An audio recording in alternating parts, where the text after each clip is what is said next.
अजितदादा पवार यांचं पार्थिवाला जो आहे त्याचा अंत्यसंस्कार करण्यात आलेले आहेत आणि त्यानंतर सर्व त्यांचे चाहता वर्ग जो आहे तो राज्याच्या कानाकोपऱ्यातून आलेला आहे आणि तो आता परत आपल्या घरी जातोय। अतिशय पाणावलेल्या डोळ्यांनी हे सर्व लोक येथे येत आहेत। काय भावना आहेत तुमच्या, काय आठवणी आहेत दादांबद्दलच्या, काय सांगाल? पहिल्यांदा जेव्हा बातमी समजली सुन्न झालं म्हणजे विश्वास बसत नव्हता की असे होऊ शकतं म्हणून दादांच्या बाबतीत।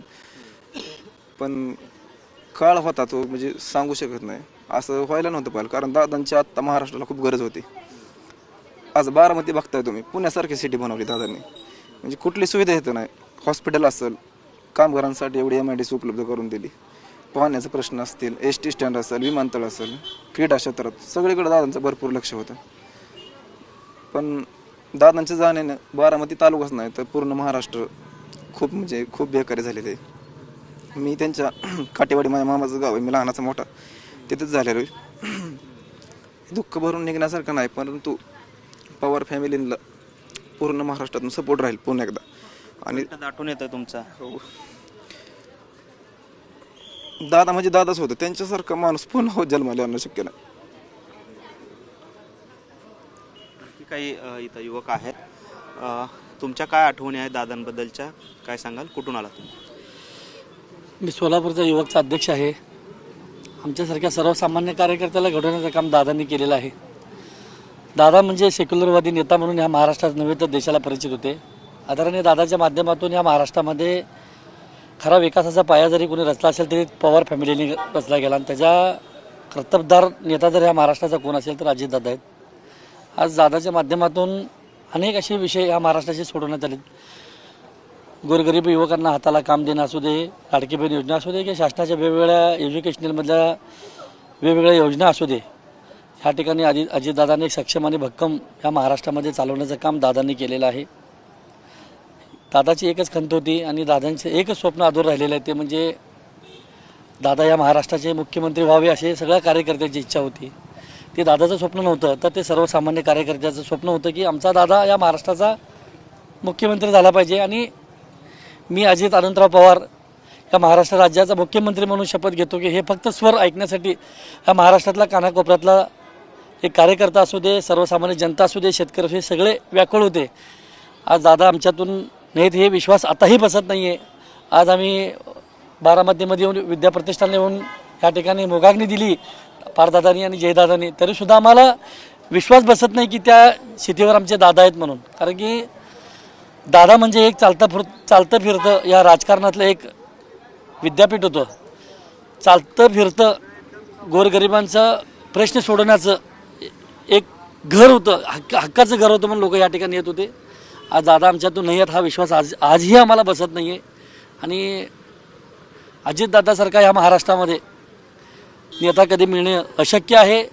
एक विकासाचे विजनरी नेता म्हणून अजितदादांची ह्या महाराष्ट्रामध्ये नव्हे तर देशामध्ये या ठिकाणी त्यांची ओळख होती।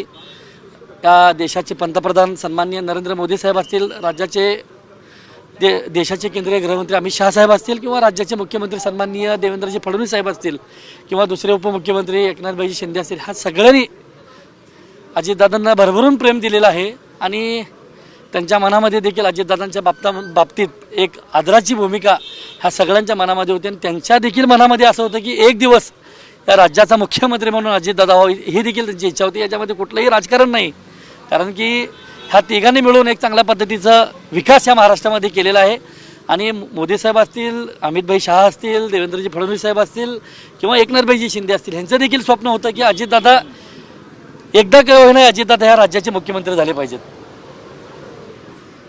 तुम्ही काय आठवणी सांगाल? खरं तर बारामतीमध्ये अजूनही कामं आपल्याला दिसत आहेत, अर्धवट आहेत, हे कामं सुरू आहेत आणि अशातच दादा गेलेत।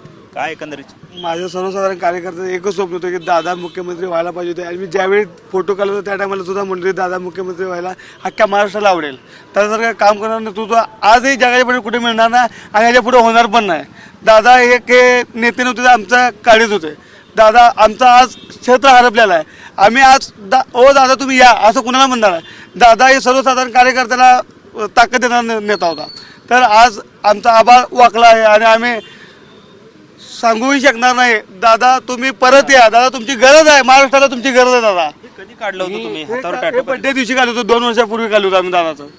हे मकरंद शिवशेट्टी मी सांगतो माझं वैयक्तिक दादावर प्रेम होतं आणि महाराष्ट्राचं सुद्धा होतं. छोट्याला छोटा कार्यकर्ता पण अजितदादा हे म्हणणारा नेता म्हणजे माझा अजितदादा होता. आज माझा आभार वाकले साहेब. आज मी म्हणत होतो माझा दादा आहे, माझा नेता अजितदादा आहे, तर मी आज कुणाला म्हणून माझा दादा तिथं बसला आहे. तर साहेब आज प्रशासनाला म्हणत होतो ना मी दादा माझा आहे अजितदादा तिथं बसले आहेत, मी दादाला फोन लावू का, तर साहेब उठून माझी कामं करत होते. आज माझं काम करणारा कोण नेता आहे. जर दादा आज मला मुख्यमंत्री झाले असते, दादा मुख्यमंत्री होणारच होते, पण ही काळा दिवस आणलेला आहे आमच्यावरती, सर्वसाधारण कार्यकर्त्यांवरती हा दिवस आणलेला आहे. हा दिवस आजचा दिवस कुणावरही सुद्धा येऊ नये. सर्वसाधारण कार्यकर्ते आमची एक विनंती आहे, दादाला विश्वासाने शांती लाभो. तुम्ही कुठून आलेत आणि काय तुमच्या भावना आहेत, काय सांगाल?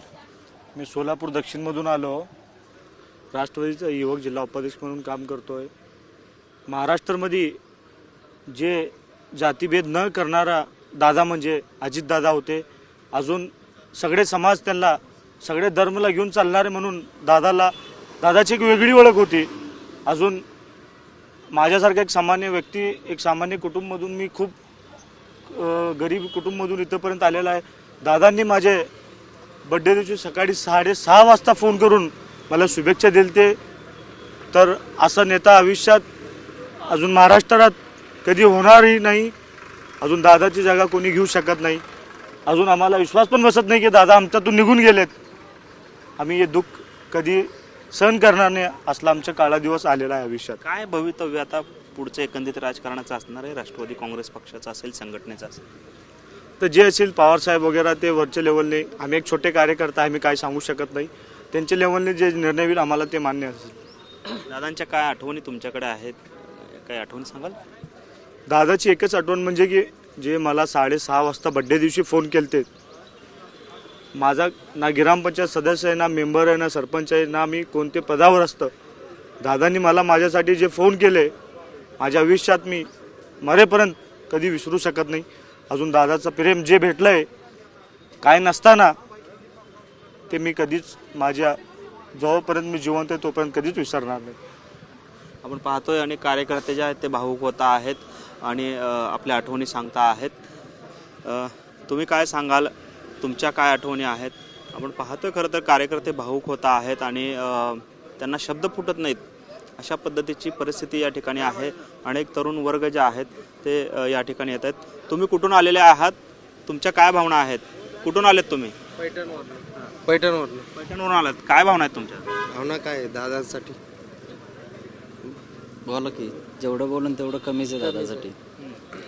जेव्हा जी खबर अशी ऐकली ना तर असं म्हणजे वाटत पण नाही की हा दिवस उजाडला असेल कालचा, कारण असं होणं शक्य नाही. दादा म्हणजे इथली बारामतीला असं कोणी नाही की असं हे नाही दादाबद्दल कोणी वाईट बोलून किंवा काही.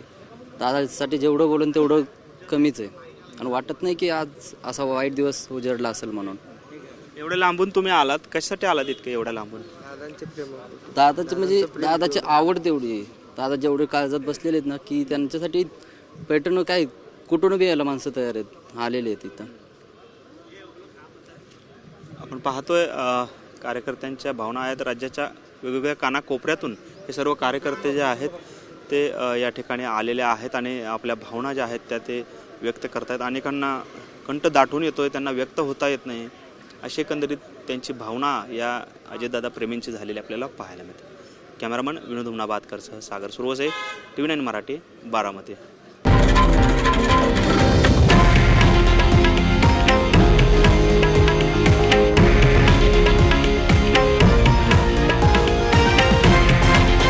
हे आहे देशातील नंबर 1 न्यूज नेटवर्क आणि आपण पाहत आहात TV9 मराठी, एकमेव.